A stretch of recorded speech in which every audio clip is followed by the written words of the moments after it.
Art is long, life is short, by Sylvester. Tell you what, another reporter come to see me. I talked to them through Perspex bars. Oh, I've been talking through Perspex bars forever.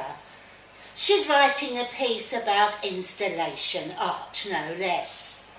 She wants my story. Oh, ain't you heard it all before, I says. I spoke to 100 reporters. Not to me, she says. I want it from the horse's mouth.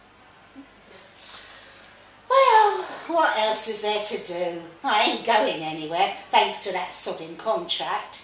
Stuck in this horrible place, with people watching what you're up to. Sent me crackers at the start. But now I see that time is like a leaking tap. Drip, drip, dripping. Time drips through me, and I get a little rustier every day. She's watching me, face warped by perspex. Are you sitting comfortably? I says, though I can see she ain't. Then I'll begin. I was out of a job, that was the trouble, and this card goes up in the window of Sal's Cafe. The card says, easy work, 3 meals a day, minimum wage, accommodation provided, all bills paid, minimum 12-month contract. My jaw hits the floor. Well, sounds a blinder, doesn't it? Well, I'll pinch the card from the window before another body happens on it. There's an address on the back.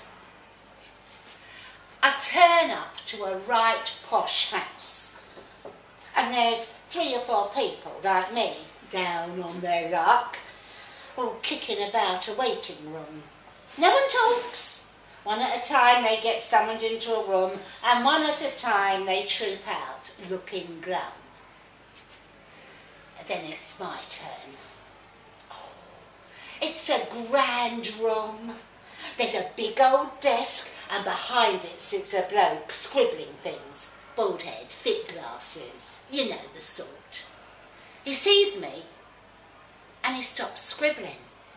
He stares and stares. He stands up, not blinking, and approaches me proper close. Oh, yes, he says. Oh, yes, yes, you're perfect. Perfect for what? I says, thinking he might be after something I ain't prepared to give. This might sound peculiar to you, he beams, and then he leans in close, and I can smell his bald head. But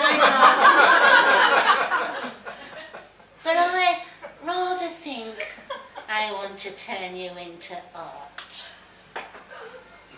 Turns out he's some sort of big shot artist, living art this, postmodern that, redefining aesthetic and intellectual boundaries the next thing. Tell you what, he don't half like the sound of his own voice. Now, he shows me pictures of a huge glass box the size of a shipping crate. There's a glass room suspended on cables, glass all round. The front is bars like a prison cell, only they're made of perspex. I'll pay you, says the artist, to live in this box, to live in it every day for an entire year. Everything is see-through. Floors, the ceiling, everything. There's a perspex bed, a perspex chair, a perspex table. One corner has a perspex toilet and a glass shower with see-through pipes running to the floor. It's a masterpiece, he says. We'll make history. This is a deal. 3 meals a day, tea and coffee, papers, books, magazine, TV, all the satellite channels, whatever I want, he says. It's glorious, he says, going a bit glazed. Well, first I muse upon the inherent ethical issues of personal privacy, and then I muse upon the cash. Well, of course, course I says I'll bloody do it, don't I? Oh, contract is the size of a book.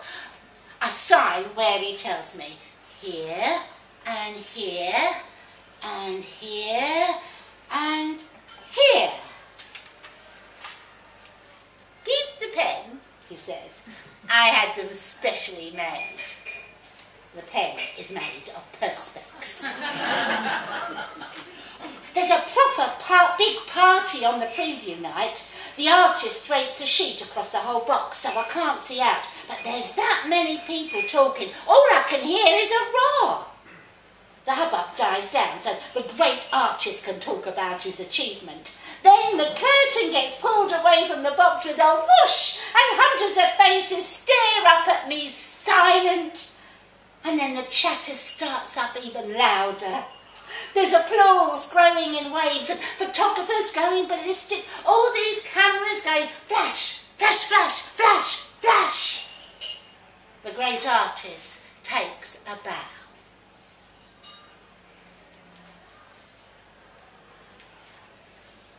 I'm hanging maybe 3 stories up, bang in the middle of this huge hall, cables stretching way out to the ceiling.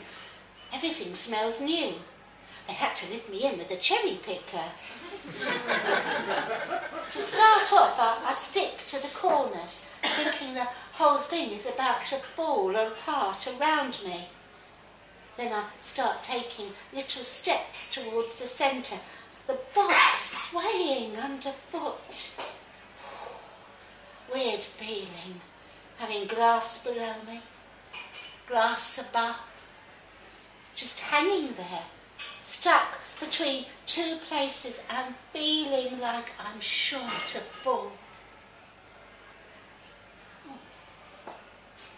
There's a slogan carved onto the brick wall across from me. It says, Ars longa, vita brevis. I found out this means art is long, life is short. I'll tell you what I think about that. I don't quite get it. I look at my watch. The big hand turns a full circle. The little hand shifts so slow I don't see it move, but I hear it. Tick, tock, tick, tock. 364 days to go.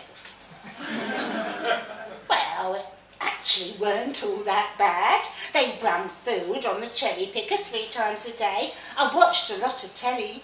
Sometimes I was on the news. I took showers and went toilet right where everyone could see. With so many people taking pictures, it was like living in a mirror. 361 days to go. Days were exactly the same. Like they've been stamped from a mould.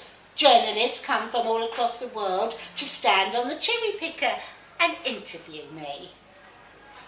355 days. Tourists taking photos, standing underneath the box. 342 days. The gallery man says I'm the most popular installation for years. Takings is going through the roof.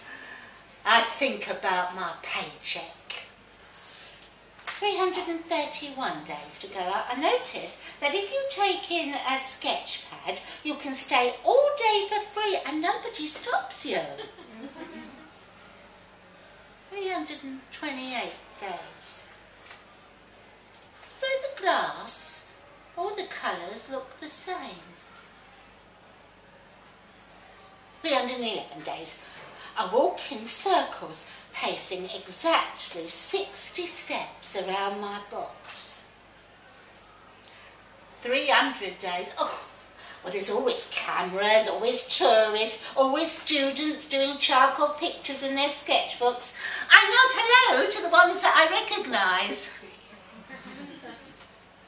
278 days to go, and my watch says tick-tock. 259 days, tick-tock. I can always hear it. 232, 220, 194, 187, 163, 122. I add them up, subtract them, working out the hours and minutes, counting out chunks of time, multiplied by the hours. I get hold of a calculator. That money makes my toes curl.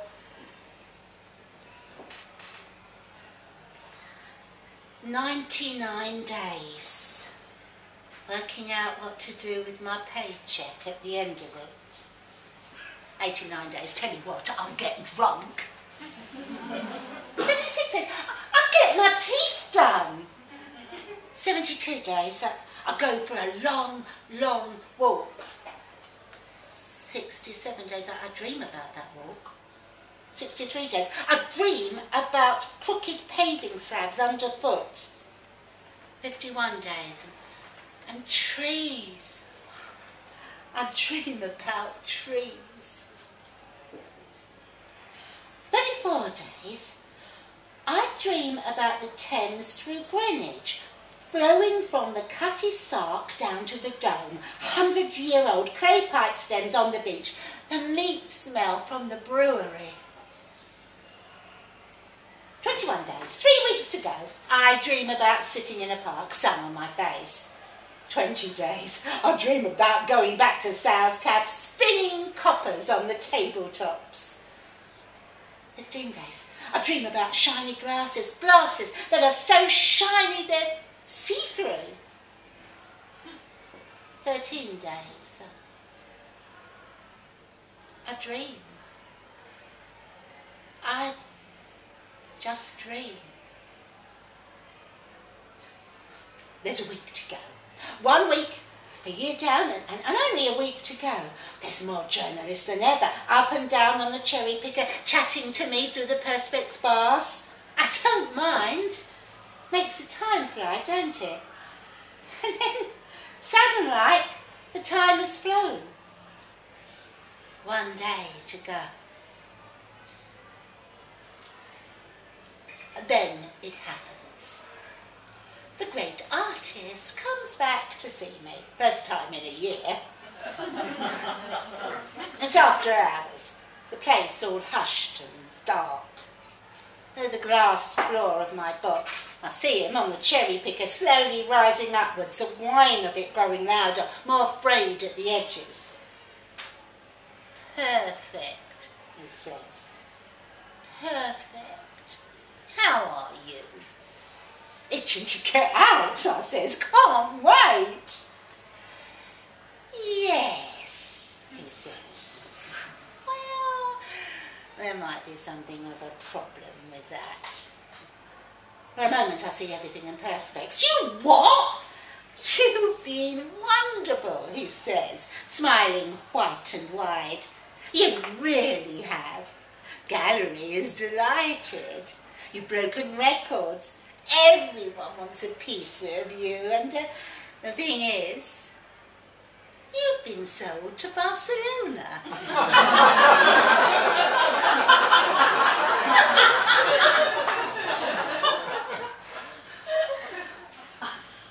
It don't quite sink in. The whole is filled with that noise. Tick-tock, tick-tock. You what? Barcelona, he says. In Spain. Won't that be nice? No, I says. No way, I ain't doing it. Not for all the tea in China, mate. Tomorrow I'm leaving. I'm free. I'm taking my money and I'm off. Well, says the great artist, that is a shame. He pulls out a great sheet of paper from his bag. It's my contract. You agreed to tour if the installation was a success, he says. It's right here, you see. And here, and here, and here. You're part of it now. You're part of history. Look. My signature. My own signature in black and white. There's a rushing feeling in my head. He starts speaking, but I barely hear it. You'll be well looked after over there, he says. Plenty of sun. It'll be nice, he says. Oranges and lemons. I can here's St Paul's. I'm feeling faint. I'm feeling dizzy. I don't know exactly what happens next. There's a ticking noise, a tick-tock noise.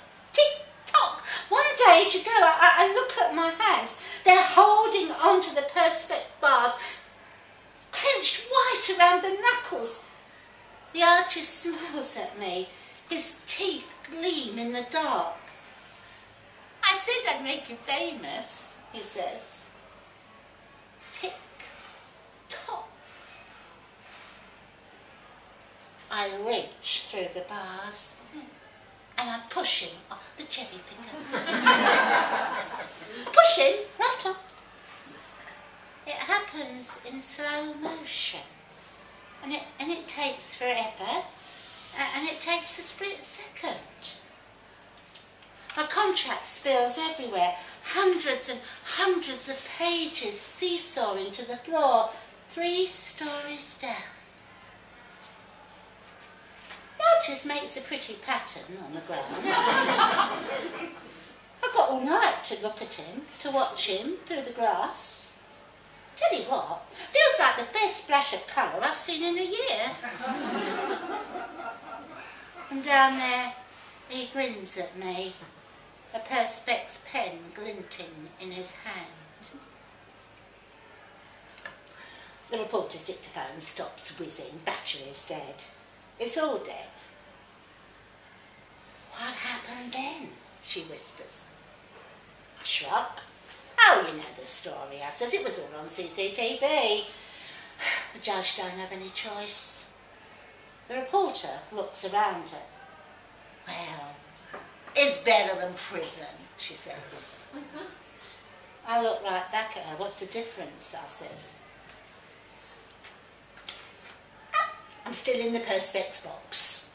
The day I signed the contract, I became part of the art. Whatever rights I had is in that bit of paper. When the artist died, the price went through the roof. We've been through the courts, all the rest of it. Technically, I ain't a person anymore. I'm art. And even if I was out of the box, I'd go to jail. Instead, I've been to Barcelona. I've been to Moscow. To New York. To Berlin. And I'll tell you something else. I worked it out. Art's longa vita brevis. I finally found out what it means. Now he's dead, everyone reckons he's a genius. They say I'm his masterpiece. He goes down in history, and I'm stuck in a glass box like a butterfly on a pin. Life imitating art, ain't it? Oh, you gotta laugh.